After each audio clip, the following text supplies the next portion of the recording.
BBC Nepali सेवाको बिहानी पखबाट प्रदीप बस्यालको नमस्कार।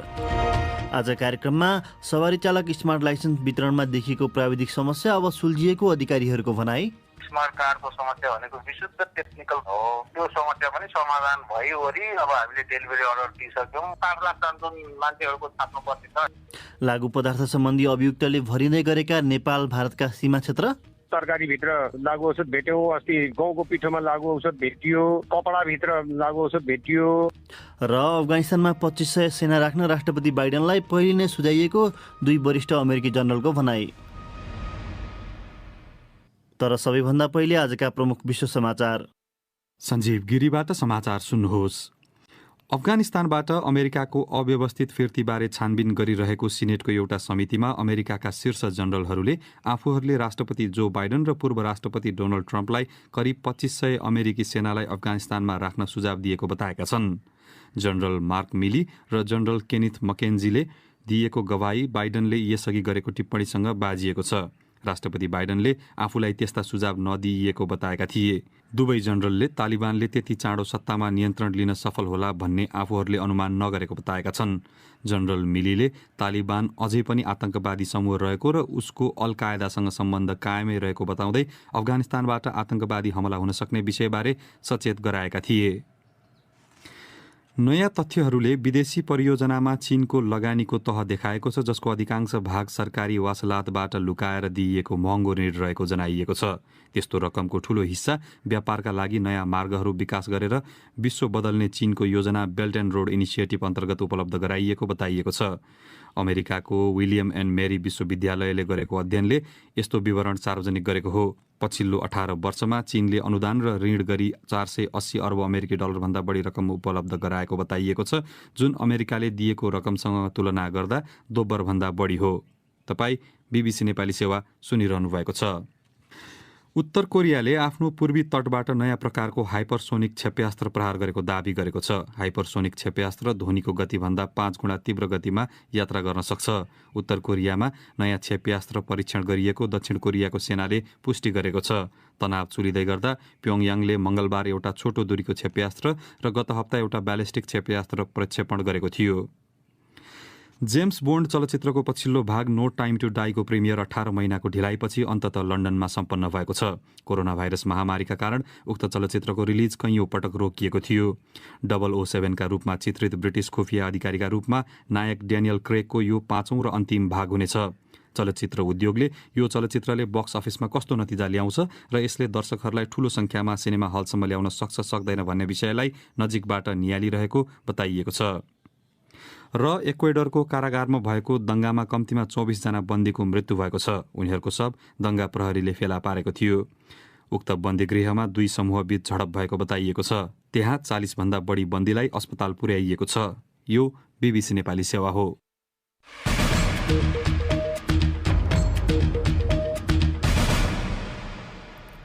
बिहानी पखमा पुनः स्वागत छ। विद्युतीय सवारी चालक अनुमति पत्र स्मार्ट लाइसेन्स वितरणमा देखिएको प्राविधिक समस्या अब सुल्झिएको र 14 लाख त्यस्ता कार्ड 3 महिनाभित्र देशभित्र आइपुग्ने अधिकारीहरूले बताएका छन्। ती कार्ड नेपालमा ल्याएर छपाउँदा हाल स्मार्ट लाइसेन्सको पर्खाइमा रहेका झण्डै 5 लाख व्यक्तिले लाइसेन्स पाउन अझै 4 महिना जति लाग्ने उनीहरूको भनाइ छ। सम्झौता अनुसार सम्बन्धित कम्पनीले कार्ड 3 महिनामा ल्याउनु पर्ने व्यवस्था भए पनि केही कार्ड पहिले नै ल्याउने बारे समेत छलफल भइरहेको बताइएको छ। नेत्र केसीको रिपोर्ट सुनौ। प्रचलनमा रहेको कागजी सवारी चालक अनुमति पत्रलाई विस्थापित गरेर विद्युतीय सवारी चालक अनुमति पत्र स्मार्ट लाइसेन्स प्रयोगमा ल्याइएको 6 वर्ष पुग्दा पनि त्यसको वितरण सहज रूपले हुन सकेको छैन। कहिले छाप्ने मेसिनको अभाव त कहिले कार्ड अभाव देखिने गरेको छ। मेसिन थपेर छपाउन सक्ने क्षमता त बढाइएको छ, तर हाल कार्ड नहुँदा छपाई बन्द छ। कार्ड खरिदका लागि नयाँ कम्पनीको छनौट यता देखिएको प्राविधिक समस्या सल्टिएको र 14 लाख कार्ड 3 महिनाभित्र आइपुग्ने अधिकारीहरूले बताएका छन्। यातायात व्यवस्था विभागका महानिर्देशक नमराज घिमिरे। स्मार्ट कार्डको समस्या भनेको विशुद्ध टेक्निकल प्रब्लमको समस्या हो। त्यो समस्या पनि समाधान भइवरी अब हामीले डेलिभरी अर्डर दिइसक्यौँ। 14 लाख कार्ड डे काउन्ट सुरु भइसक्यो। डेलिभरी अर्डर उनीहरूले पाएको 90 दिनभित्रमा उनीहरूले कार्ड सप्लाई गर्नुपर्छ। त्यो लास्ट डेट भनेकै अब 85 दिन। 5 लाख टन मान्छेहरूको छाप्नु पर्ने छ होइन। अब त्यसो हुँदाखेरि चाहिँ अहिले पाउनको लागि पर्खिनु भएकोहरूले अझै 4 महिना लाग्छ। देशभर झण्डै 5 लाख व्यक्तिले लिखित लिखित र प्रयोगात्मक परीक्षा उत्तीर्ण गरेर पनि विद्युतीय सवारी चालक अनुमति पत्र स्मार्ट लाइसेन्स पाउन सकेका छैनन्। त्यस्तै झण्डै 1.5 लाख व्यक्ति नवीकरणको पर्खाइमा रहेको बताइएको छ। कार्ड उपलब्ध गराउने जिम्मा पाएको कम्पनीले 3 महिनामा दिनुपर्ने व्यवस्था भए पनि 2 पटकमा गरेर ल्याएर छिटै वितरण गर्ने बारेमा पनि छलफल भइरहेको महानिर्देशक घिमिरेले बताए। त्यो सप्लायरसँग पार्सियल डेलिभरी गरिदेऊ न, आधा चाहिँ 1 महिनामै ल्याइदेऊ अनि आधा चाहिँ बाँकी सबै दिन दियो भनेर हामीले भनेका छौँ। उसलाई रिक्वेस्ट गरेका छौँ होइन। पार्सल डेलिभरी दिन रेडी छ, उसलाई कुनै समस्या छैन।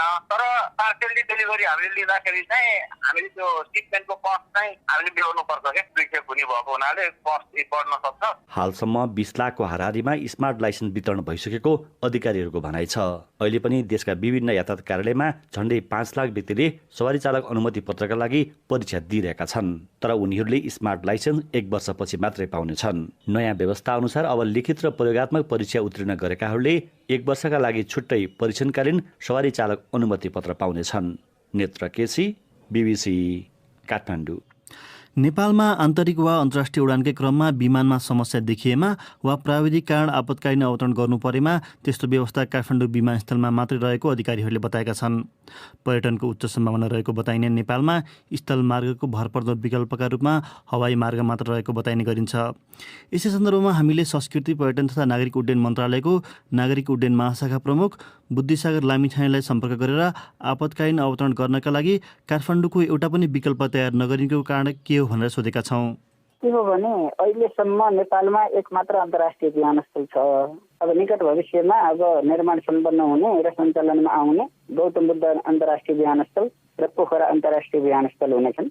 यो आइकाओको जुन अन्तर्राष्ट्रिय मापदण्डहरू छ त्यो अनुसार कुनै पनि अन्तर्राष्ट्रिय विमानस्थलमा त्यहाँ उड्ने अधिकतम ठुलो जहाजको क्षमता अनुसार चाहिँ आकस्मिक अवतरणको लागि चाहिने न्यूनतम मापदण्ड चाहिँ पुरा गर्नुपर्ने हुन्छ विमानस्थलले। अब 2टा गौतम बुद्ध विमानस्थल र पोखरा विमानस्थलहरू सञ्चालनमा आएपछि त्यहाँ पनि हाम्रो त्यो खालको एउटा न्यूनतम चाहिँ मापदण्ड पुग्छ। अब अहिलेको सन्दर्भ हेर्दा के छ भने आन्तरिक विमानस्थलहरू छन् र हाम्रोमा आन्तरिक यातायातमा पनि ठुला जहाजहरू यो भित्रेको चाहिँ धेरै वर्ष भएको छैन, 10-15 वर्ष यस्तै बल्ल भएको छ। त्यो ATR 72 टाइपको जहाजहरू आएको। कस्तो किसिमको अवस्थामा चाहिँ यो आपतकालीन अवतरण गर्नुपर्ने अवस्था आउँछ यो विमानमा चाहिँ? अब आपतकालीनमा के हुन्छ भने एउटा हाइज्याकिङ भन्ने हुन्छ, त्यसमा पनि आपतकालीन हुन्छ।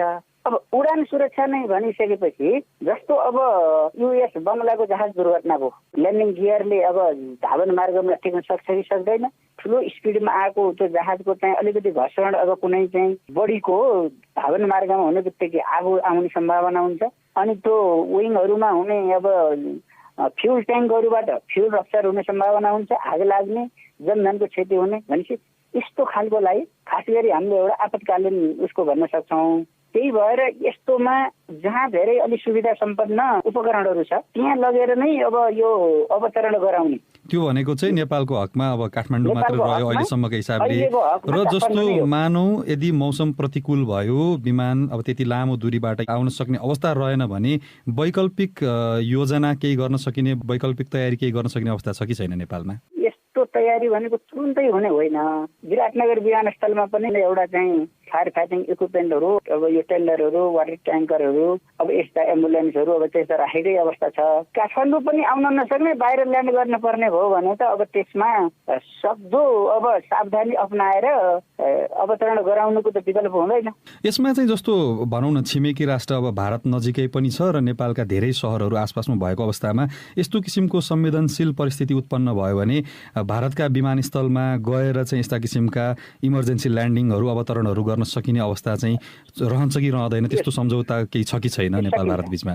सकिन्छ। यो हाम्रो अन्तर्राष्ट्रिय यो महासन्धि नै छ। अब त्यसले यस्तो आकस्मिक अवस्थामा त्यो अत्यन्त यो चाहिँ उडान सुरक्षा, यात्रुको जीवधनको सुरक्षाको हिसाबले अब नजिकका कुनै मुलुकसँग चाहिँ हाम्रो नियमित, अब भारत त अब हाम्रो चाहिँ नियमित एउटा सम्पर्क उडान हुने मुलुकै पर्यो। त्यस्तो नहुने मुलुकमा पनि आपतकालीन अवतरण गर्न सकिन्छ। उनी थिए संस्कृति, पर्यटन तथा नागरिक उड्डयन मन्त्रालयको नागरिक उड्डयन महाशाखा प्रमुख सहसचिव बुद्धिसागर लामिछाने साथी सञ्जीव गिरीसँग कुरा गर्दै। अर्को विषय, नेपाल भारत सीमा क्षेत्रमा रहेका प्रहरी हिरासतहरू लागु पदार्थसहित पक्राउ परिएकाहरूले भरिन थालेको नेपाल प्रहरीका अधिकारीहरूले बताएका छन्। तर लागु पदार्थ दुर्व्यसनको पूर्ण नियन्त्रणका लागि नेपाल प्रहरीलाई नै सम्पूर्ण अधिकार नभएको लागु औषध नियन्त्रण ब्युरोका प्रवक्ता भन्छन् उमाकान्त खनाल आफ्नो यो रिपोर्टमा। जिल्ला प्रहरी कार्यालय झापाको तथ्याङ्क अनुसार जिल्लाका प्रहरी हिरासतमा कुल थुनुवा मध्ये करिब 70% थुनुवा लागु पदार्थ मुद्दामा पक्राउ परेकाहरू रहेका छन्। नेपाल प्रहरीको लागु औषध नियन्त्रण ब्युरोले दिएको जानकारी अनुसार भारतबाट लागु पदार्थ नेपाल भित्र्याउने मुख्य नाकाहरू काँकरभिट्टा, विराटनगर, वीरगञ्ज तथा नेपालगञ्जका प्रहरी हिरासतहरूमा पनि कुल थुनुवा मध्ये 50% को हाराहारीमा लागु पदार्थ सहित पक्राउ परेका थुनुवा रहेका त्यहाँका प्रहरी कार्यालयका अधिकारीहरू बताउँछन्। जिल्ला प्रहरी कार्यालय बाँकेका प्रवक्ता प्रहरी नायब उपरीक्षक मधुसूदन न्यौपाने अहिले चाहिँ हाम्रोतिर बढी आउने भनेको ब्राउन सुगर हो हैन, त्यसपछि अब नाइट्रोजन ट्याब्लेटहरू आउँछ, कोरेक्सोर आउँछ। मुद्दा दर्ताको ट्रेनै यही छ। हामीले यही वर्षमा पनि करिब 100 ग्राम भन्दा बेसी ब्राउन सुगर समातिसक्यौँ यही आर्थिक वर्षमा पनि 2 महिनामा। छिमेकी मुलुक भारत र नेपालका सीमा क्षेत्रका अधिकारीहरूको नियमित बैठकमा लागु पदार्थ ओसार पसारको विषय उठ्ने गरेको भए पनि कारोबार घट्नुको सट्टा बढ्दो क्रममा रहेको नेपाली अधिकारीहरू बताउँछन्। मोरङका प्रमुख जिल्ला अधिकारी कोसरी निरौला भन्छन्, हाम्रोतिरबाट चाहिँ अब रक्सी लगायतको विषयहरूमा उहाँहरूको चासो हुन्छ हैन। कतिपय चिजहरू उहाँ चाहिँ खुल्ला रूपमा बिक्री गर्न पाइन्छ, तर हाम्रोमा पाइँदैन र त्यहाँ पारी गएर खाएर आउने कुराहरू हुन्छ हैन। त्यो पनि हाम्रो इस्यु हुन्छ र सँगसँगै लागु औषध जुन चाहिँ अब हाम्रो जिल्ला स्तरको बैठकहरूमा नि मजाले हुन्छन्। पर्साका प्रहरी प्रमुख प्रहरी उपरीक्षक बेलबहादुर पाण्डेका अनुसार नेपालमा प्रतिबन्ध लगाइएका कतिपय औषधिजन्य लागु पदार्थ भारतमा खुल्ला बेच्न पाइने भएकाले नियन्त्रणमा समस्या देखिएको हो। तरकारीभित्र लागु औषध भेट्यौँ, अस्ति गहुँको पिठोमा लागु औषध भेटियो, कपडाभित्र लागु औषध भेटियो। रक्सोलमै लागु औषध खरिद बिक्री हुन्छ। रक्सोलका लागु औषध व्यापारी हाम्रो प्रत्येक मुद्दामा प्रतिवादी हुन्छन्, तर अब इन्डियन नागरिकको हकमा अब केही गर्न सकिएन। सिरियसली हेरिदिनु भयो भने यो अपराध नियन्त्रणमा धेरै योगदान हुन्थ्यो। भारतमा खुल्ला तर नेपालमा प्रतिबन्धित वस्तुका कारण नेपालीहरू भारतमा पक्राउ पर्ने क्रम अति न्यून हुने गरेको नेपाली अधिकारीहरूको भनाइ छ।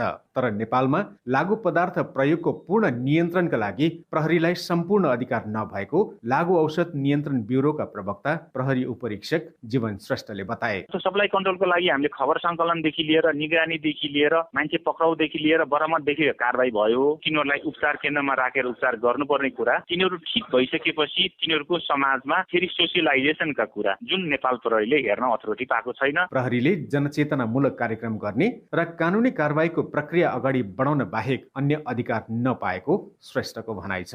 उमाकान्त खनाल, बीबीसी, झापा। अब एउटा देश बाहिरको खबर। गत अगस्त महिनामा अमेरिका अफगानिस्तानबाट पूर्ण रूपमा फर्कनु अघि नै आफूहरूले 2500 जनाको एउटा सैन्य टोलीलाई त्यहीँ कायम राख्नुपर्ने सुझाव दिएको अमेरिकाका 2 जना शीर्ष सैन्य जनरलहरूले बताएका छन्। जनरल मार्क मिली र जनरल फ्र्याङ्क मकेन्जीले संसदलाई बताएको उक्त भनाई राष्ट्रपति जो बाइडेनसँग बाजिएको जस्तो देखिएको छ। बाइडेनले त्यस्तो सुझाव दिएको स्मरण आफूसँग नरहेको जनाएका थिए। बीबीसी विवरणमा आधारित रिपोर्ट सञ्जीव गिरीबाट। तीव्र गतिमा अघि बढ्दै गत अगस्त महिनामा तालिबानले अफगानिस्तानको सत्ता आफ्नो नियन्त्रणमा लिएको थियो। अफगान सरकार निकै कम समयमा ढलेको विषयले अमेरिकालाई आश्चर्यचकित पारेको जनरल मिलीले बताए। रक्षा मन्त्री सहित 2 जना शीर्ष जनरलहरूलाई सिनेटको आर्म्ड सर्भिसेस कमिटीले मंगलबार सोधपुछ गरेको थियो। अफगानिस्तानबाट अमेरिकाको फिर्ता हुने विषय निरीक्षण गरेका जनरल मकेन्जीले रिपब्लिकन सिनेटरहरूको प्रश्नको जवाफ दिने क्रममा आफूले 2500 सेनाको सानो टुकडी अफगानिस्तानमा राख्न सुझाव दिएको बताए। अगस्त 19 तारिकमा एकजना पत्रकारलाई जवाफ दिने क्रममा बाइडेनले आफूलाई त्यस्तो सुझाव दिइएको स्मरण नरहेको बताएका थिए। जनरल मिलीले त्यस्तो सुझावमा आफू सहमत भएको बताए, तर उनलाई एकजना रिपब्लिकन सिनेटरले बाइडेनको प्रतिक्रिया उनकै शब्दमा गलत बयान हो भनेर प्रश्न गर्दा भने उनले त्यसको सोझो उत्तर दिन मानेनन्।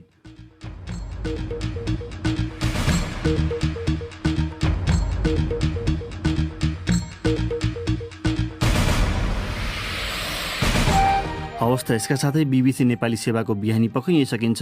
बेलुकी 8:45 बजे साँझ पख लिएर उपस्थित हुने नै छौँ। त्यसबेलासम्मका लागि हामी सबैलाई बिदा दिनुहोस्। नमस्कार।